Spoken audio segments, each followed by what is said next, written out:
Vous m'avez posé tout à l'heure encore, vous dites, mais pourquoi vous baptisez les bébés? Oui. Aujourd'hui, vous avez une logique avec les questions. En fait, elle répond, parce que vous m'avez dit ça tout à l'heure, voilà les questions, parce que je vous poserai la question. Pourquoi donc on baptise les bébés? En fait, au IVe siècle de l'Église, souvent les gens se faisaient baptiser adultes. On a eu des saints qui se sont fait baptiser au moment de la mort, comme par exemple Constantin fut baptisé la veille de sa mort. Nous avons des grands saints dans l'Église orthodoxe, comme Saint Grégoire le théologien, Saint Jean Chrysostome, Saint Basile, ce sont des grands mystiques. Ils ont été baptisés à l'âge adulte. Parce que les gens avaient peur de commettre des péchés après le baptême. On n'avait pas encore la notion du second baptême. Le second baptême, c'est la confession. C'est le baptême des larmes. Quand quelqu'un va se confesser, c'est un second baptême. Puisque le baptême ne pouvait pas être réitéré. On ne peut pas rebaptiser une personne. Donc ces grands saints avaient peur de commettre des péchés après le baptême. D'où ils attendaient l'âge adulte. Mais après, quand on a compris que même après le baptême, si on pêche, il y a toujours possibilité du pardon avec le sacrement de la réconciliation. Ce qu'on appelle le second baptême. Mais pourquoi on baptise maintenant les enfants bébés? Cette coutume, elle est biblique. Les protestants diront, oui, la Bible déclare, comme toujours. Je veux repartir dans la même Bible. Et nous allons bien faire attention à ce que je veux dire. Prêtez bien attention aux mots. Je dis bien que le baptême des bébés est un baptême biblique. Les gens vont dire, c'est pas dans la Bible. Si, c'est dans la Bible. Nous allons lire cela, par exemple, dans Actes 16, verset 15. Pour le baptême de Lydie, Saint Paul dit, j'ai baptisé Lydie avec toute sa famille. Dans Acte 16, verset 33, il dit, j'ai baptisé le geôlier, il fut baptisé lui et toute sa famille. Il semble que tous furent baptisés avec Philippe. Et enfin, pour Stéphanos, dans 1 Corinthiens 1, verset 16, on dit, j'ai encore baptisé la famille de Stéphanos. Dans le baptême de Corneille, on dit qu'il baptisa lui et toute sa famille. Cette expression, toute sa famille, revient dans chaque cas de baptême que Paul a eu à faire. Pourquoi une telle insistance? Dans une famille, il y a des enfants. Ce qui veut dire que le baptême des enfants est une tradition apostolique. Tout à l'heure, je vous ai dit que par le baptême, on reçoit la vie de Dieu. Nous savons que lorsque nous naissons, lorsqu'un bébé naît, il est né avec le péché originel. Je ne parle pas du péché des origines, mais je parle du péché originel. Je demande à mes téléspectateurs de faire une recherche. Qu'est-ce que le prêtre veut dire par péché originel et péché des origines? Ils vont apprendre au cours de l'émission. Nous allons tous apprendre ici. Nous partager l'expérience théologique. Donc chaque enfant qui est né avec le péché originel, c'est-à-dire qu'il est privé de la grâce de Dieu. Il s'agit d'un état et non d'un acte que l'enfant aurait commis. L'enfant n'a pas de péché actuel. C'est un état qui montre qu'il est privé de Dieu. C'est pourquoi certains théologiens disent que les bébés qui meurent sans le baptême, où vont-ils? Aujourd'hui, la théologie évolue. On dit ils vont dans le paradis mais sans voir Dieu. Ils sont dans le paradis sans voir Dieu parce qu'ils n'ont pas été détachés du péché originel qui les sépare ontologiquement de Dieu. C'est pourquoi on va baptiser l'enfant pour qu'il reçoive lui aussi le Zoï, cette vie de Dieu. Et le Seigneur a dit, laissez venir à moi les petits enfants. Alors le Seigneur ne veut pas les exclure. Pourquoi il les appelle? Or que pour rencontrer le Christ, on ne le rencontre que par les sacrements. C'est les sacrements qui rendent présent le Christ. C'est au moyen des sacrements que je rencontre le Christ. Et le Christ dit, laissez venir à moi les petits-enfants. Donc ils peuvent recevoir le baptême pour qu'ils reçoivent le Zoï, cette vie de Dieu, parce que sans ce Zoï, ils sont privés de la grâce de Dieu, de la grâce sanctifiante. C'est pourquoi Saint Irénée de Lyon, qui a beaucoup lutté contre les hérésies, Saint Irénée de Lyon dit, le Christ est venu sauver ceux qui, à travers lui, naissent une seconde fois en Dieu, nourrissant, enfants, adolescents et vieillards. C'est pourquoi le 124e décret du concile de Carthage au IVe siècle lance un anathème à tous ceux qui refusent le baptême des enfants. Donc tous ces protestants qui disent qu'on ne doit pas baptiser les enfants, normalement ils sont athénamatisés, c'est-à-dire ils ont une malédiction. L'anathème, c'est une parole de malédiction prononcée contre tous ceux qui disent qu'on ne peut pas baptiser les enfants. C'est pourquoi même dans le cadre de la communion eucharistique, je vais vous dire une chose ici à la télévision, et ça beaucoup de catholiques seront contents de l'entendre, parce qu'ils ne le savaient pas. Je disais il arrive que des protestants reçoivent la communion dans l'église catholique, selon certaines circonstances. Mais l'inverse ne doit pas se faire. Un chrétien catholique n'a pas le droit de communier chez les protestants, comme un orthodoxe. Parce que les protestants n'ont pas le sacerdoce. Les protestants n'ont pas la présence réelle de l'Eucharistie. Leur Sainte Seine, ce n'est que du pain.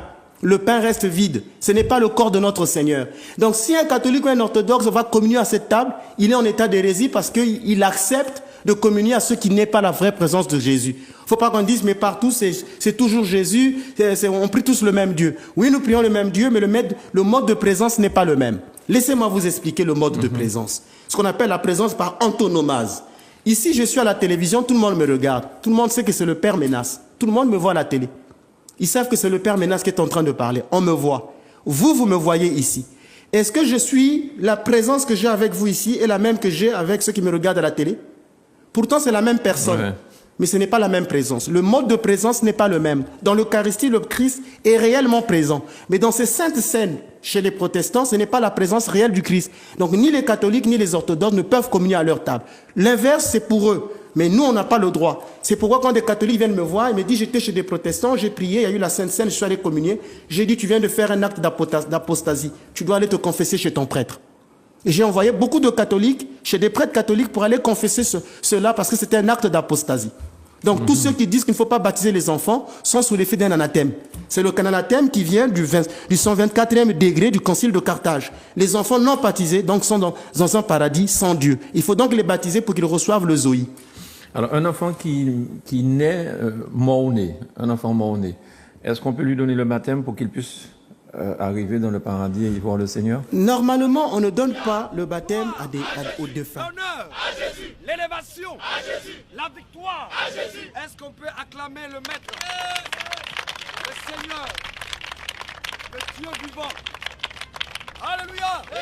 Abat l'erreur, abat le mensonge, abat la ruse, abat le faux croyant, abat le faux pasteur, abat la religion. Nous ne sommes pas des religieux, nous sommes des chrétiens.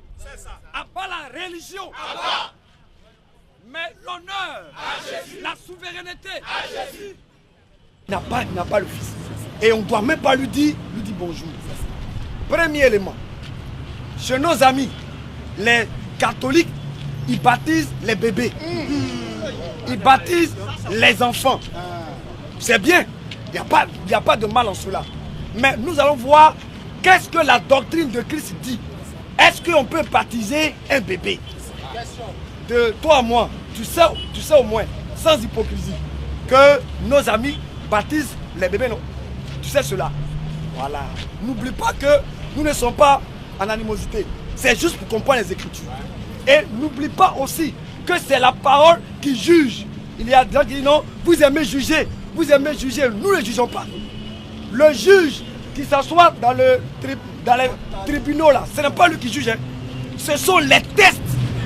Ce sont les tests qui jugent. Les tests disent, si tu violes, tu dois faire une prison de 20 ans. Ce n'est pas lui qui dit ça. Ce sont les tests. Les tests disent, si tu voles, tu as droit à 6 mois de prison. Ce n'est pas lui. Ce sont les tests.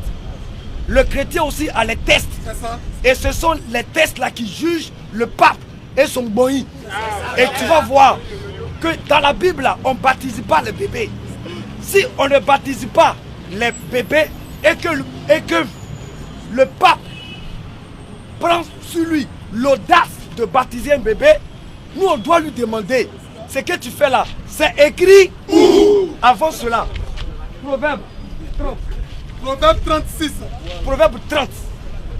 Il faut que tout ce que ton pasteur et le prêtre fait là, il faut que c'est des références. Vu l'article 2. Article 2. Article 37. Au vu de telle ou telle chose, tu es coupable. Nous allons voir ce que la Bible dit. Proverbe 36. Proverbe 36. C'est pourquoi. C'est pourquoi. N'ajoute rien à sa parole. N'ajoute rien à la parole de Dieu. De peur. De peur. De peur que Dieu ne te reprenne. De peur que Dieu te reprenne. Et que tu ne sois trouvé menteur. Mon père, de peur que Dieu ne te reprenne. Et que tu ne sois trouvé menteur. Maintenant, on va voir. Est-ce qu'on baptise les bébés? On va lire d'abord Pierre. 1 Pierre 3. Qu'est-ce que... 1 Pierre 3, 21. Voilà. 1 Pierre 3, 21. Vas-y. Cette eau. Le baptême, cette eau est une figure du baptême. C'est une figure du baptême. Qui n'est pas la purification. Le baptême n'est pas la purification des souillures du corps. Vas-y frère. Mais l'engagement. Le baptême était quoi? L'engagement. Le baptême était quoi? Engagement. Oui. D'une bonne conscience. D'une bonne conscience. Envers Dieu. Et qui maintenant vous sauve. Est-ce qu'un enfant peut prendre un engagement? Question. Un bébé de 6 mois, est-ce qu'il peut prendre un engagement? Question. Frère, nous sommes simplement en train de causer.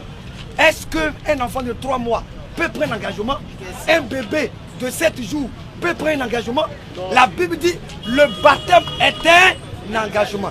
C'est pour ça même qu'il y a des gens ici, jusque-là, ils n'ont pas encore pris l'engagement. Mais pourtant, ils sont pleinement conscients. Mais ils ne prennent pas l'engagement. Donc le baptême est un engagement.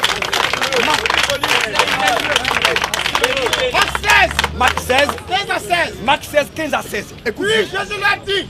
Maintenant, voici l'ordre du Seigneur.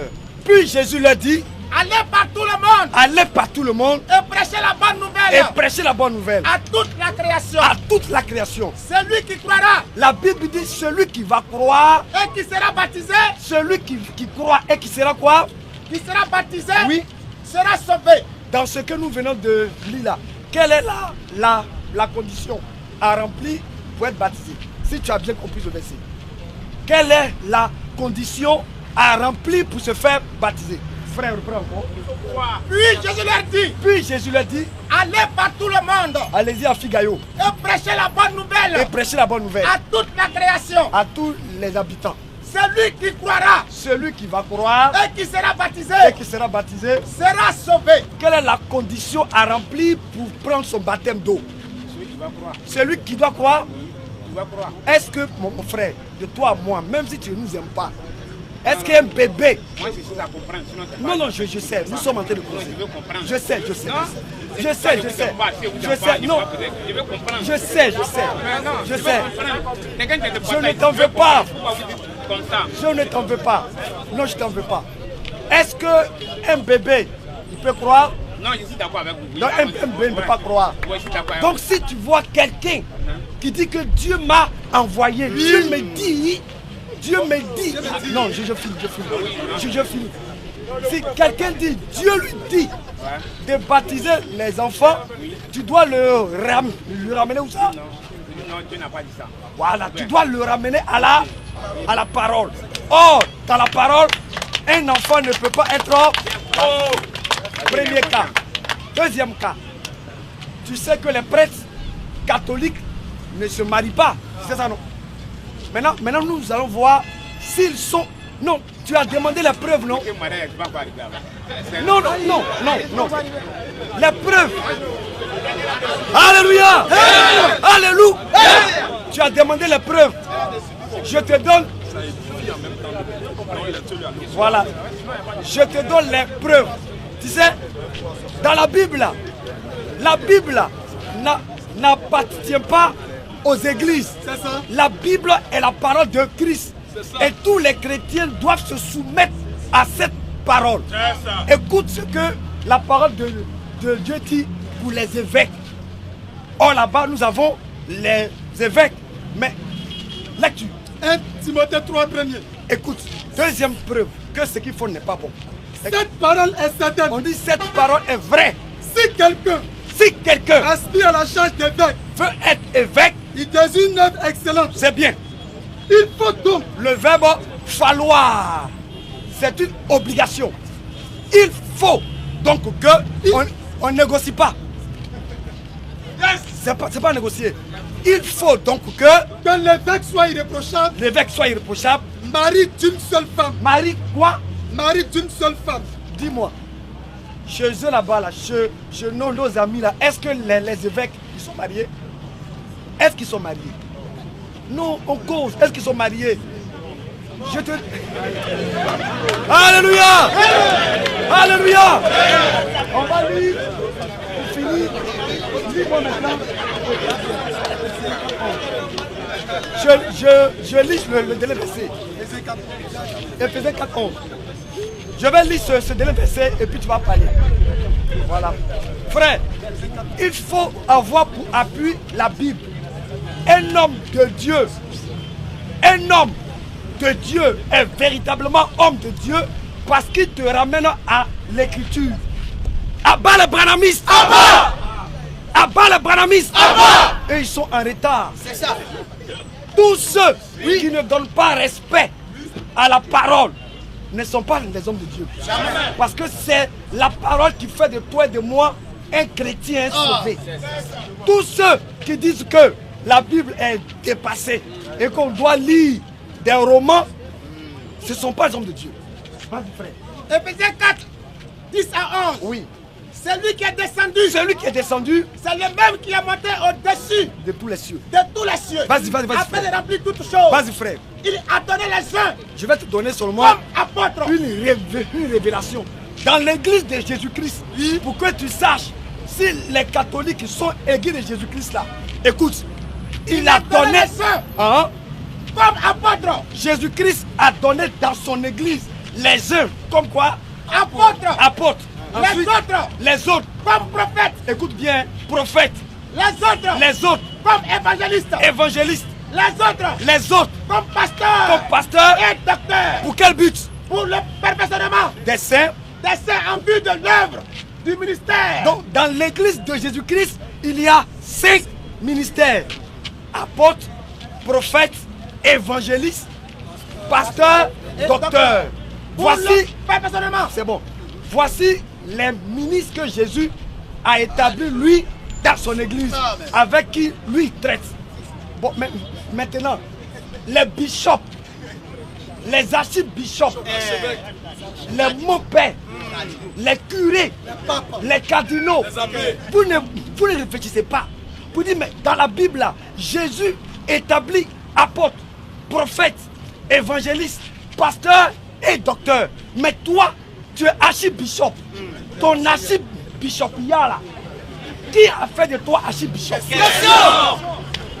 Tu es prêtre. Tu es prêtre. Qui a fait de toi prêtre? Tu es pape. Qui a fait de toi pape? Parce que c'est Jésus qui donne les ministères. Dans son église là, il n'y a pas pape, mon frère. Il n'y a pas curé. Il n'y a pas archibishop. Il n'y a pas monseigneur. Il n'y a pas maman pasteur. Donc, comme tu veux savoir où est-ce qu'ils vont, toi-même tu as ta réponse. Tous ceux qui n'enseignent pas correctement les Écritures, mais mon frère, ils vont à l'enfer.